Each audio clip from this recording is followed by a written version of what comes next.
Welcome back to Rand on Real Estate. My name is Greg Rand. This is 77 WABC and WABCRadio.com. We're talking about entrepreneurship and investing in real estate. We're having a great time. And we've got a caller on the line here who has a very interesting question. How are you, Ann from New Jersey? Hi. How you doing? Greg? I'm good. How are you? I'm good, thanks. I happen to be listening to you. I didn't know your radio show existed, actually, but I always listen to 77. I was coming home from doing some food shopping, and now you got me thinking. I have paid off my first home for many years now, but since my husband passed, I can't keep up with the outside maintenance, et cetera, so I did buy myself a townhome. Great. So I wanted to sell the first home, but now you're making me think that should I rent? But I don't know if I want to be a landlord. Ah, the dreaded landlord. Well, I'm glad. First of all, it's a compliment to me that I made you think. I appreciate that very much. That's kind of what we're trying to do here. And causing you to look at that and say, you have a home that's paid off.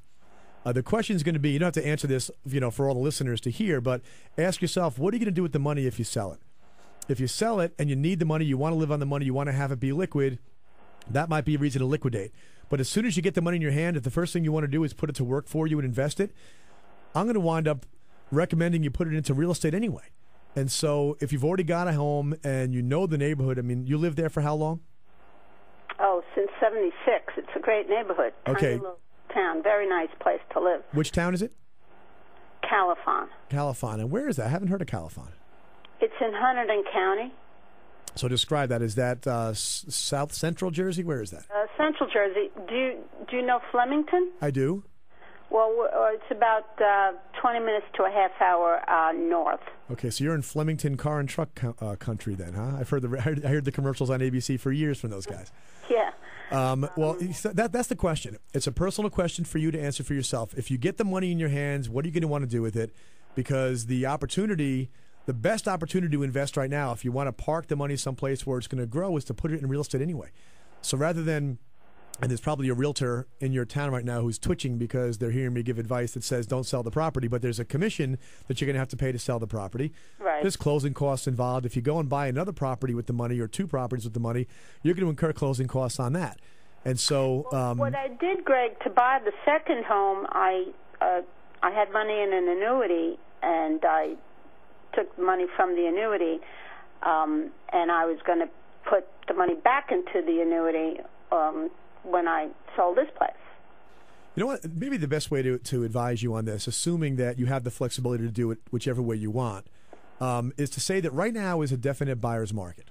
Okay, you probably experienced a pretty good negotiating position when you bought the townhome because sellers are on the weak side of the negotiating table right now, and for that reason alone, it might be worth just saying, you know what, I'm going to wait a year. Let me see how the economy recovers. Let me see what happens with the presidential election. There's a chance that whichever way it goes, we could see a much better economy a year from now than we're seeing right now. Mm-hmm. And so for that reason, if you don't have to sell when you're at the most disadvantaged position as a seller, maybe it's better to wait. And, you're in control. That you should look at that money in the house as liquid. Because you can sell that whenever you want, okay? Even in a buyer's market like we have right now, you could sell a property in a couple of weeks if you price it to sell. Right. So you can always get your hands on that money within a couple of months' notice. And so if you can, I would hang on to it and see, you don't want to be a landlord, so look for a property manager locally. Somebody and check their references, get some references. If they don't give you references, don't hire them.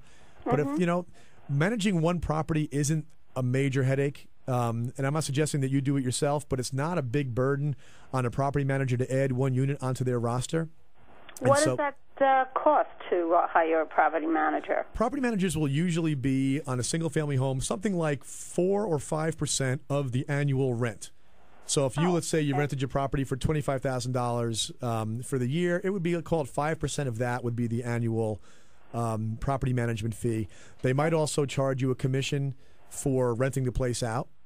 Sometimes the property manager will do the rentals. Other times they'll want to have a real estate company do the rentals, in which case you could incur a commission when you rented the place out.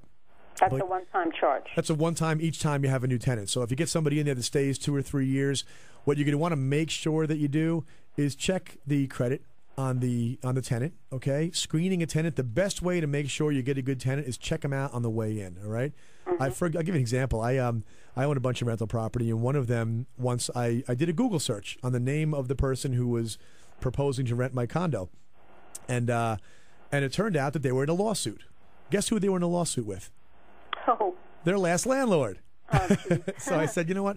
Maybe that's one of the ones I won't go anywhere near. Something as simple. Right. You screen their credit. You meet them. Always meet them if you can, because sometimes you get a vibe on people. But I'd love to see you hang on to it, because you know what? I never met anybody who regretted hanging on to property. You know, the longer you hold it, the bigger the portfolio. If you wind up with a portfolio of 2 properties, the one you live in and the one you used to live in, that's a great chunk of wealth to pass down to your kids. And a realtor can do the background checks on any... They can do credit checks, yes. They can do the credit checks. So, you know, you're going to want to look at this like you're a bank giving somebody a mortgage. You want to look at it and see, are they paying their other obligations on time? And the only thing, the caveat that I'll give that is there are a lot of good tenants out there right now that are coming out of a house because of a foreclosure or because of what's called a short sale. They owed more than the house was worth, and they needed to get out of that. And so sometimes the only way to do a short sale is to actually stop paying your mortgage. That way the bank pays attention to you. So there are some people that might actually have damaged credit, but they can explain it. So they've been paying their car payments and their credit cards and their cable bill and paying all those things on time. And the only thing they were late on was their mortgage for a few months prior to leaving out of a short sale. That might be the kind of thing that I would overlook just because it's explainable. Okay. And obviously, if there's, if I get a renter, say, and something happens with the plumbing, it's my responsibility to fix it. It would be. And here's another little nugget, a little gem for you. There's something called a home warranty out there. I'm not sure if you've heard of home warranties. You probably did because you just bought a townhouse. A home warranty is something you can buy that warranties the systems in the house. So the heating, air conditioning, the appliances, things like that. You can buy a home warranty for usually under $500. And what I do is I buy the home warranty, you get an annual warranty, and then if something breaks, the warranty company will cover it if it's one of the covered items. But the best part is you give the 800 number to the tenant. All right? So they can call the call center themselves and say, hey, the air conditioner broke. And then they will send a contractor out, and then you'll pay a deductible.